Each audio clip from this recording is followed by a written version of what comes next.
Hello guys, आज हम बात करने वाले हैं जिस वैकेंसी के बारे में वो है सेंट्रल बैंक ऑफ इंडिया की वैकेंसी जो कि क्रेडिट ऑफिसर की पोस्ट के लिए निकल के आ रही है। तो इसी वैकेंसी के बारे में सारी इंफॉर्मेशन डिटेल में समझेंगे। कब से फॉर्म को अप्लाई कर सकते हैं, एज लिमिट, क्वालिफिकेशन, सारी बातों को डिटेल में समझेंगे इस वीडियो में। तो चलिए शुरू करते हैं इस वीडियो को और समझते हैं सारी इंफॉर्मेशन डिटेल में। जो भी कैंडिडेट अभी तक इस चैनल को नहीं सब्सक्राइब किया, चैनल को सब्सक्राइब कर ले, बेल आइकन को दबा दे।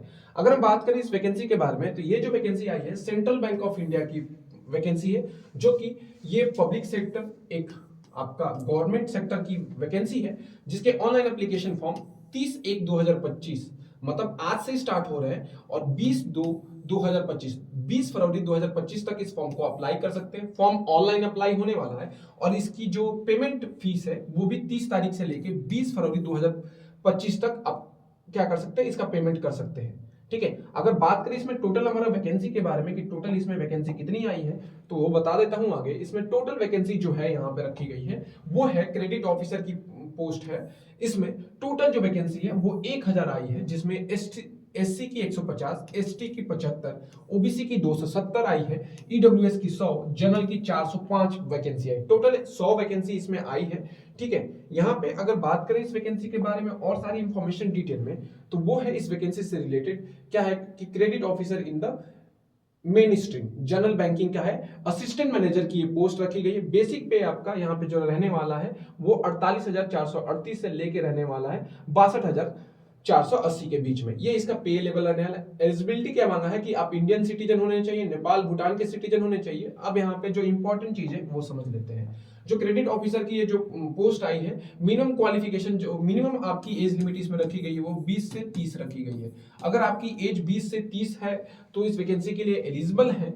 अगर आपकी एज लिमिट जनरल के हैं तब इसमें ओबीसी और एसटी के लिए 3 साल और 5 साल की छूट रखी गई है। इसमें क्या रिक्वायर्ड है तो आपका जो रहना चाहिए ग्रेजुएशन होना चाहिए किसी भी स्ट्रीम से और उस स्ट्रीम में आपके 60% मार्क्स होने चाहिए। अगर ग्रेजुएशन में आपके 60% मार्क्स हैं तो इस वैकेंसी के लिए क्या है, आप एलिजिबल हैं, इस वैकेंसी को अप्लाई कर सकते हैं। आगे समझते हैं इस वीडियो में जो इंपॉर्टेंट है वो है कि इसमें छूट मैं ऑलरेडी बता चुका हूं। एससी और एसटी के लिए 5 साल की छूट है, ओबीसी के लिए 3 साल और यहाँ पे पर्सन जो डिसेबिलिटी से बिलोंग करते हैं वो 10 साल की एज लिमिट में छूट रखी गई है। ठीक है, आगे बात करें इसके तो वो है इसके विजुअल इंपॉर्टेंस। ये सारी चीजें दी गई हैं, ये जानना जरूरी नहीं है क्योंकि ये मेडिकल से रिलेटेड है। जब आपका मेडिकल होगा तब ये सारी चीजें।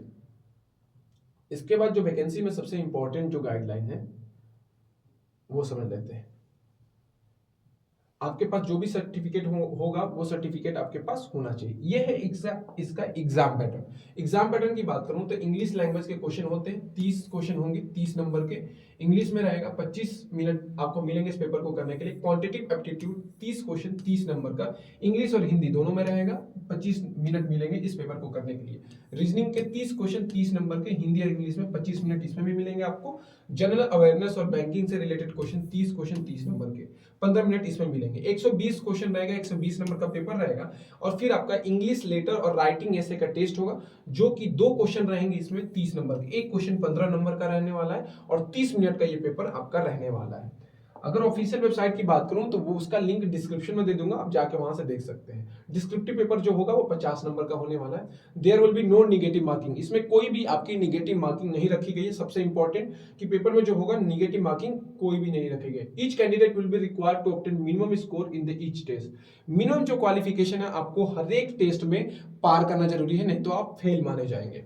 उसके बाद आपका इंटरव्यू होगा और फाइनल सिलेक्शन। देखिए सबसे पहले क्या होगा आपका, सबसे पहले आपका होगा paper CBT based, CBT based paper होगा। उसके बाद आपका होने वाला है इसमें सबसे, उसके बाद आपका डिस्क्रिप्टिव टेस्ट होगा। क्या होगा, डिस्क्रिप्टिव। ठीक है, डिस्क्रिप्टिव टेस्ट होगा, डिस्क्रिप्टिव टेस्ट होगा और उसके बाद आपका होगा इंटरव्यू। उसके बाद आपका इंटरव्यू होगा, देन आपका क्या होगा, फाइनल सिलेक्शन होगा नंबर के बेसिस पे। फाइनल सिलेक्शन होगा नंबर के बेसिस पे। ठीक है, अब यहाँ पे admission process for the post graduation diploma in banking. ठीक है, ये सारी चीजें, payment of the course fees, payment of the course fees. ठीक है, ये सारी चीजें, पेमेंट आपको कितना पड़ेगा, पेमेंट आपको कितना फिल करना पड़ेगा इस फॉर्म को भरने के लिए।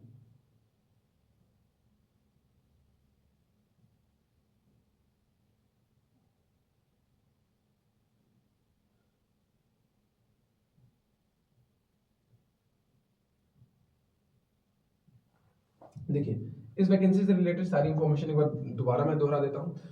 देखिए, इसमें जो फी पेमेंट होगा वो जनरल ईडब्ल्यूएस और ओबीसी के लिए, जनरल ईडब्ल्यूएस और ओबीसी के लिए जो रहने वाला है वो रहने वाला है 750 रुपये फॉर्म की फीस रहने वाली है, जबकि एससी और एसटी के लिए फॉर्म की फीस रहने वाली है 150 रुपये। ठीक है, इसमें जो एज लिमिट है 20 से 30 साल इसमें एज लिमिट रखी गई है, ये इसकी एज लिमिट है।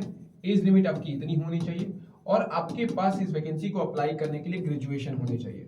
अगर आप ग्रेजुएट हैं तो इस फॉर्म को फिल कर सकते हैं। आपका ग्रेजुएशन 60% मार्क्स से कंप्लीट होना चाहिए और टोटल वैकेंसी इसमें 1000 आई हुई है। एप्लीकेशन फॉर्म कब से फिल कर सकते हैं? तो एप्लीकेशन फॉर्म 30 तारीख से ही, आज से ही स्टार्ट हो रहे हैं और 20 फरवरी तक आप इस फॉर्म को फिल कर सकते हैं। 20 फरवरी तक इस फॉर्म को फिल कर सकते हैं और इसका जो लिंक होगा डिस्क्रिप्शन में दे दूंगा और मेरे टेलीग्राम चैनल पे पीडीएफ प्रोवाइड करा दूंगा, जाके आप वहां से चेक कर सकते हैं। Thank you. Sorry bro.